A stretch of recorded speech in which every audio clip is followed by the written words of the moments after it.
So in the last class, we discussed two properties of Fourier transform. One was periodicity and another was conjugate symmetry. Let us again revisit them briefly, and then we'll move to the new properties.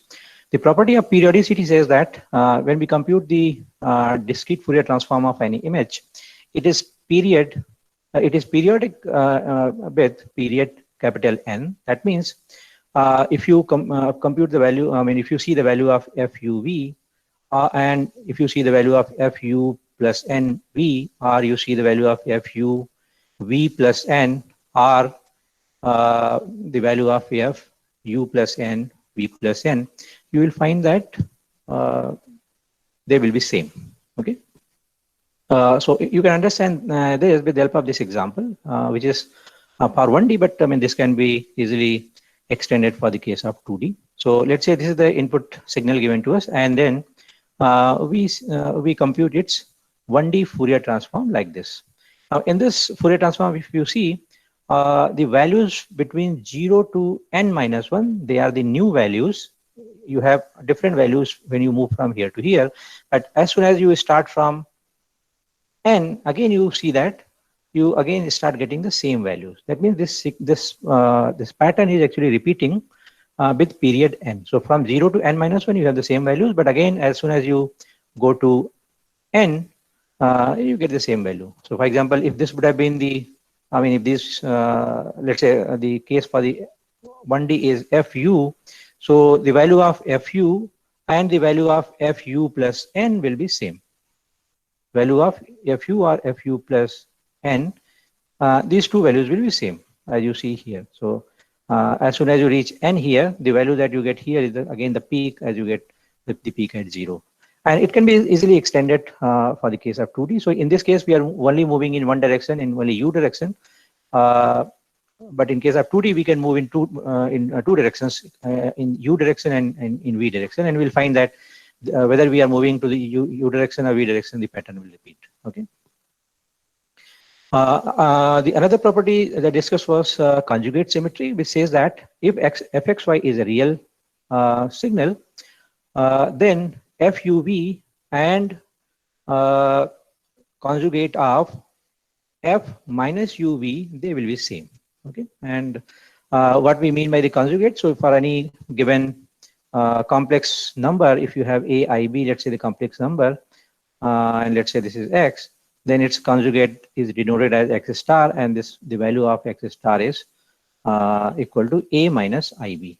So if your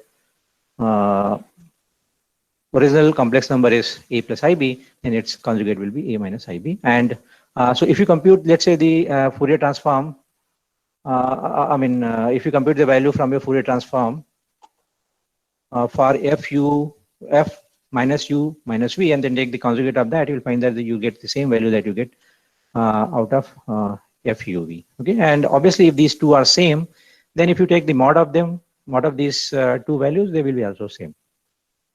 And what we exactly mean by when, in this case, we are saying that this will only happen when fxy is real. So what we mean by fxy being real, you don't have any imaginary component in that. Okay? And in the subsequent discussion, we'll also see, we'll also use the terms like function being real and even, or function being real and odd, which basically means when you are saying that any function fxy is even, this means the value of fxy and the value of f minus x minus y, they are same. So, and when we are saying that fxy is an odd function, this means the value of fxy and the value of negative of the value of f of minus x minus y, they will be same. Okay? And when we are saying that the function is real, I just said that it doesn't have any imaginary values. Okay, so there is a theorem which says that if fxy is real and even, then FUV will be real and even. If xy is real and odd, then FUV will be imaginary and odd. So that means if the function is real and even, its Fourier transform will be real and even. If the function is real and odd, then its Fourier transform will be imaginary and odd. Let us briefly see these two theorems here. These two theorems that I just mentioned, this one and this one. Very briefly, let us see the proof of this theorem. So the first theorem says that if the Fourier transform of any real even function is real, this can be very easily obtained from here. This is the standard formula for the Fourier transform. You are computing the Fourier transform of function fx, and you are getting fu. Now, if you just change the this representation and write it like this, this e to the power minus j 2 pi ux. If you just expand it and write like this, where this can be written equivalently as equal to cos 2 pi ux minus j sine 2 pi ux, and then you just take this fx inside, then you will find that you know that cos is an even function, and here we are saying that this fx is also an even function. So when you multiply even function to even function, it is an even function.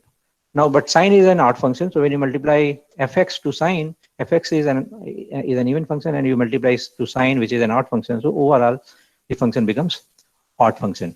And for any odd function, if you integrate it from minus infinity to infinity, and if you say that, let's say your function, let me just change a different notation. Let's say function f1 is an odd function, then you'll find that the value will be 0. So that is why when you multiply fx to second term, the overall function becomes an odd function, and when you integrate that from minus infinity to infinity, that becomes 0. So that is why what survives is just the first function, and which is a real function, and it's an even also, right? So because it's real because imaginary term has gone. Okay. Similarly, we can prove the other part, which says that if you have a real odd function, then its Fourier transform will be an imaginary function. So again, this is the standard definition of the Fourier transform. You are expanding this e to the power minus j 2 pi ux as this, and now when you multiply fx to these two terms, since fx is now odd, the first term becomes odd, because odd multiplied by cos, which is an even function, overall it becomes odd. And second term is an odd function, and when you multiply an odd function to it, the overall term becomes the even function. So that is why in this case, the first term that we get by multiplying fx, that becomes overall odd function. So if you integrate that from minus infinity to infinity, that becomes 0, and only the later the second term survives. So in this case, you see that there is a j term. So that is why this the transform is an imaginary transform. And in both the cases, we have actually used this theorem, which says that the integral of the product of odd and even function is 0 if you're integrating it from minus infinity to plus infinity. Okay. There are some other properties which are sometimes useful. Here we are explaining we are seeing the property of scaling, which says that if you scale your function, original function, by a, you see that your Fourier transform also gets scaled by a. It's a space. You are multiplying a constant this side, so the constant gets multiplied in the other side also. In this case, when you are doing kind of scaling of the image, where you are changing the size of the image. In this particular case, if you see closely what we are doing, you are multiplying a to fx. That means we are using, in some sense, the intensities. If you are talking about images, then fxy tells you the intensity at a particular pixel xy. So when you are multiplying a to it, actually we are enlarging we are making the intensity high. But in the second case, we are multiplying a or b to x and y. X is the spatial coordinate, y is again another spatial coordinate in the other direction. So we are in place of now considering original x and y, let's say they were defined from 0 to 10. Now we are saying that we are multiplying these original ranges by a and b, and then we are defining the functions in the modified domain. So it's something, it's same as saying that you have a small image, and then you have multiplied x and y by a and b, and you have got a bigger image. So it's kind of a scaling of the image. So when you are doing the scaling of the image, based on the scaling factor, whatever original Fourier transform you have, actually you can get the transform for the modified image. So this is that if, let's say, for your original function fx and y, the transform was fuv, then the transform for fax by for this function, it can be obtained by just using this formula, where you are dividing the Fourier transform by a by mod of ab, and the variable u and variable b are also divided by a and b in the formula. So actually, if you know these theorem, then they directly, without computing the transform for the new image, just by knowing the values of a and b, you can just compute the Fourier transform of the modified image, or for the in general for the modified signal. Okay.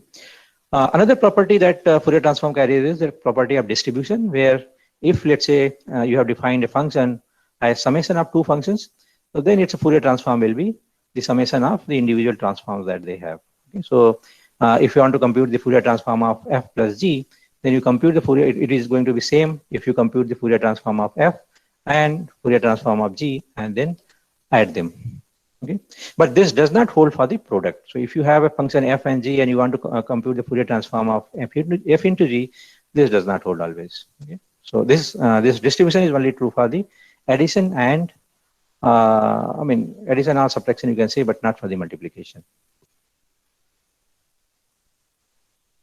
Okay, there might be some cases where it is true, but in general, for the product or for the multiplication, this property of distribution is not true. Okay, if let's say you have a function fx and you compute its nth derivative, and then you want to compute its Fourier transform, this is going to be same as if you multiply 2 pi ju to the power n to the original transform. Okay, so let's say fu is the original transform for function fx. You know that. Now you want to compute the Fourier transform of the nth derivative that you get for f. So this can be directly computed by using this theorem, where we say that the Fourier transform for the derived function is going to be just original function or original transform multiplied by 2 pi ju to the power n. Okay.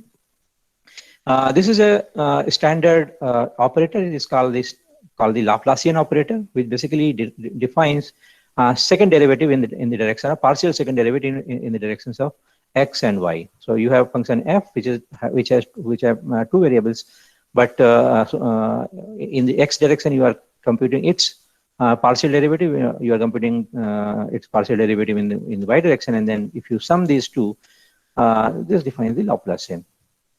So you can say the Laplacian operator is the secondary summation of the partial second derivative with respect to the variables x and y. So if you have a function, let's say fxy, and you want to compute the Fourier transform of its Laplacian, then this is going to be same as the Fourier transform of the original function multiplied by minus 2 pi square u square plus v square. Okay, so in all these cases, whatever I'm explaining here, if you want to compute the Fourier transform of the modified function or modified signal using the formula, and you can get. Or second is this, where you know the theorem and then directly use these results to get the Fourier transform of the modified signal. Okay. Translation is a very important property. We'll see the application of this in our images. To understand the translation, again, let's say let us assume that you have original function fxy and its transform is fuv. Now, if you are saying that this function fxy is translated by x naught y naught, so then what will be the impact of this translation on the Fourier transform? You will find that the Fourier transform of this modified signal will be equal to the Fourier transform of the original signal multiplied by e to the power minus j2 pi u x naught plus vy naught divided by n. So this factor is getting multiplied to the original Fourier transform, and this product gives you the Fourier transform of this modified signal. Okay, you can see the example or the application of this kind of operation. So let's say in your image, you have an image or some object which has moved. Okay, so in that case, you can see that this particular case is applicable. Okay, so this was the translation in the spatial domain, like in our original image domain. And we can also discuss the translation in the frequency domain. So if you, let's say that the Fourier transform of a signal, let's say fxy, it is translated by u naught v naught in the frequency domain, then what will be its impact in the spatial domain? So you see that equivalent signal which represents for which you have this Fourier transform, that will be equal to this, which is nothing but the original function multiplied by e to the power j 2 pi u naught x plus v naught y divided by n. Okay, this particular property we are going to use in the next slide. So normally we see that when we compute the Fourier transform, we get a signal, or we get the Fourier transform like this. Let us understand this with the help of this example. Suppose this was the original signal for which the objective was to compute the Fourier transform. Now you know that when you compute the Fourier transform, if it has let's say input n values, in the Fourier transform also you are going to get n values. Okay, so now out of those n values, if you compute those values, you will see that at u equal to 0, I mean this is a 1D case, so Fourier transform is, let's say, fu. So at u equal to 0, it is going to define the DC component of the signal, or DC component of the Fourier transform, and which is the highest value normally. So you get a high value at 0. Okay, and as you move from 0 towards the higher frequency range here, now up till n by 2, you will get new and new values. Now you know that Fourier transform is a periodic function. Sorry, not only the periodic, it is symmetric. So whatever values you are getting here from 0 to n by 2, the same values you will get from minus n by 2 to 0. Okay, so when we compute the Fourier transform, normally this defines one period where the values are ranging from minus n by 2 to n by 2, total n values, where at 0 you get the DC value. Okay, now to visualize this properly, to visualize this spectrum that we get here, this Fourier spectrum that we get here, normally we want this peak to be at the middle, somewhere here. Right? In the case of images, this will be more clear. But let us say our objective is that whatever period we are defining here, where the maximum is appearing at 0, 0 here, we want this this peak to appear somewhere away from the 0, 0. Or let's say, or another way we can say that we want all these values which we are defining from minus n by 2 to n by 2, we want them to be defined all in the positive domain from 0 to, let's say, n minus 1. So what we have to do here, we basically want to translate this fu by n by 2. So in place of fu, we want basically u minus n by 2. We want this.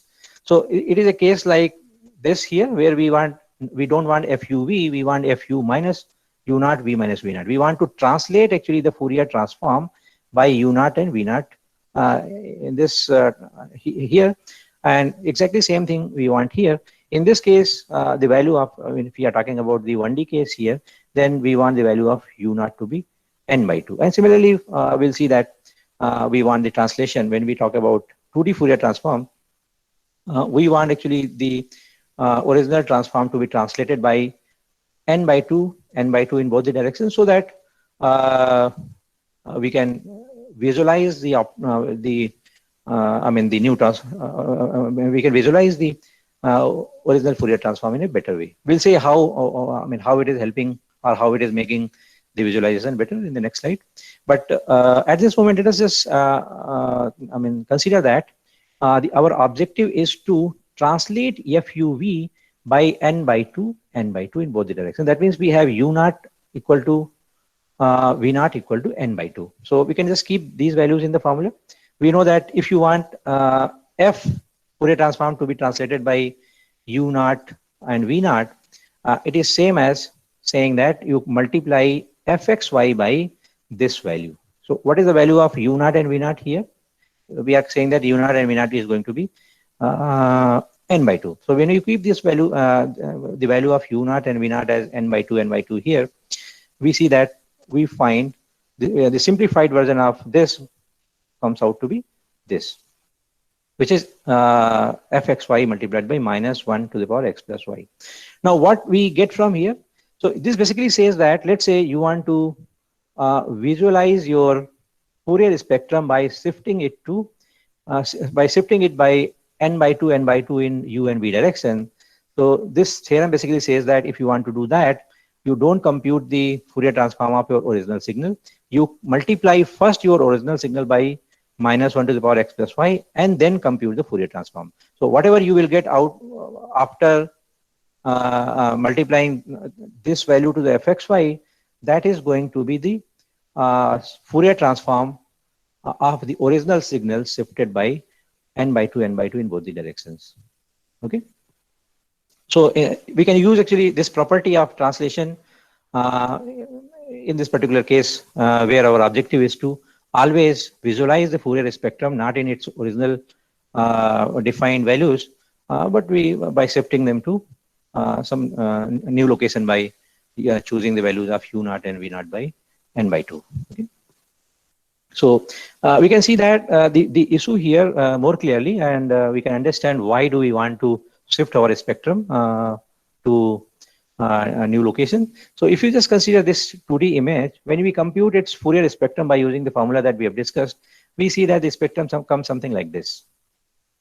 And if you just again, so you can say that this is, let's say this is your 0, 0. Normally in the images, when we define 0, 0, we say 0, 0 at this point, and in this direction and in this direction, the value increases. So if you, let's say this is the original spectrum, Fourier spectrum that we get from the input image, and if we, this is defining the values between 0 and you can say n minus 1 this side and n minus 1 this side, and similarly you will have here n minus 1 at the corner. So now if you again go next n minus more n values, you will find that again the same kind of pattern is going to repeat. So what basically you are going to see just next to, let's say, these columns, you are going to see a similar kind of mirrored structure. Okay, exactly the same thing you can see. What you are going to see if you just see that columns which are next before it exactly the similar kind of mirror structure. So if we translate, let us say this image by, and you can see that, I mean, if you go back to the 1D signal here, you find that in this particular case, what we are visualizing here, we are actually visualizing the part from here to here. Okay, so in this, there is a middle point here, you can say, and with respect to that middle point, which is n by 2, you have symmetric values here and you have symmetric values here.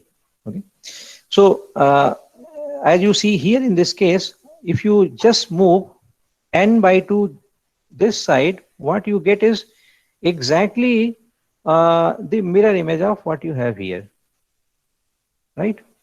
So you can say that this is the mirror image of this, and exactly in this side also this is same mirror image that you have here. So if you just shift this signal by n by 2, you will see that this peak will come at the center. So here these values and all the adjacent values that we have not plotted here, we are not able to see here, but which are exactly the mirror of this, all those values will actually come at the center, and then your spectrum will be something like this. This is looking more bright because the values have been plotted in the log scale. But if you compare the visualization from this and what you get from the other image, we see that it is easy to see the pattern in this particular case, right? So to get this advantage, normally whatever Fourier transform we get originally, we translate it by n by 2, so that whatever you get at 0, 0 comes at you can say at minus n, n by 2, n by 2. Okay, and that can be obtained by shifting the Fourier transform by n by 2 in both the directions. Okay, and when we have the representation like this, we will see that it will be very easy to even design the filters for this. For example, you can say that this particular place represents the low frequency, and as you move this side or this side, the frequencies are high. So here it is very easy to say that if, let's say, you have a region, circular region defined like this, and we want all the frequencies in our output which are falling within this region, so then this kind of filter operation can be defined very easily in this particular case. But if suppose the same filter you have to design in this case, it will be very difficult. Okay, so visualization is easy when you are translating your the Fourier transform to new location, and also we see that the designing of the filter also becomes easier. But please remember, when you translate this signal and get a new signal, and when you translate the Fourier transform and get a new transform, if you translate, if you transform, if you can compute the inverse Fourier transform of this back, you will not get the original signal, because this does not represent the original Fourier transform. This is the translated one. So when you are going to perform the inverse transform on the Fourier transform, we have to again translate it back to its original place, and then only we need to we should get the inverse Fourier transform. Okay, so this is very important to note down. So normally, again, just reiterating the same the procedure. Whenever we compute the Fourier transform of any given image, we get the transform like this. But to have the easy visualization and to have ease in designing the filters, we take it to the transform domain, a shifted domain, by shifting the original transform by n by 2 in both the directions. We perform the operations, we design the filters, we perform the operations, we do all that on this image. But when we again try to go back to the original domain or to a special domain, we again take back this translated Fourier transform to the original to the range where the original Fourier transform was defined, and then only we perform the inverse transform. Okay, so this is very important to remember. All right, the property of translation, it can be actually very easily proved. I have just given here the derivation for the 1D case, but it can be very easily extended for the 2D case. And also, I'm not explaining each and every step here. I think if you go through that, go through this derivation, you will very easily understand. The Fourier transform has another rotational property, which actually says that if you rotate your fx by theta, then your fuv also, this Fourier transform also gets rotated by theta. So if, let's say, you represent these x and y in polar coordinates, where x is r cos theta, y is r sin theta, and equivalently in u and in the Fourier transform you have an u and v defined using omega cos phi and u equal to omega cos phi and v equal to omega sin phi. Actually, this will be sin here. So if you just change this, if you change, take it to the polar coordinate system, then fxy will become f r theta, and fuv will become f omega phi. So now if you say that in this, when you have transformed this function, and now let's say we say that we are rotating original function by theta, and its Fourier transform also gets rotated by theta. So if, or let's say theta naught, so if you are changing theta by theta naught in the original domain, in the transform domain also your angle, this part gets rotated by theta. So if you are adding theta naught here, the theta naught gets added here too. You can see this in these images here. So if you have original signal like this, its transform was like this. But if you rotate it by theta, its transform also gets rotated by theta. Okay. With the help of Fourier transform, we can also get the average value of the image. Right, fxy is our image, and f bar xy gives you the original, average intensity of the image. This can be obtained with the help of Fourier transform formula. So we know that for any image, Fourier average is defined like this. What we are doing here, we are just summing all the intensities that we have for all the pixels. Fxy gives you the pixel intensity, and x and y, they are ranging from 0 to n minus 1 and 0 to n minus 1 here. So this gives us the intensity at xy, and we are choosing all possible combinations of x and y. So that means we are basically computing this value at all the pixels, and we are adding all that, and total is being divided by 1 by n square, where n square is the number of pixels. So this gives us the average value of the pixels that we have in our image. Now this can be obtained from the Fourier transform, because we know that at Fourier transform, if you compute the value at equal to 0 and v equal to 0, we get f00, which is nothing but this. And if you compare this formula with this formula, we find that there's only difference of 1 by n. So if you just divide 1 by n to this value, then it gives the average value. So in summary, we can say that the average of the image can be computed by just dividing the DC component of the Fourier transform by n, where the n defines the size of the image. We are assuming that the size of the image is n cross n here. Okay, so with this, let us end this particular topic, which is the Fourier transform.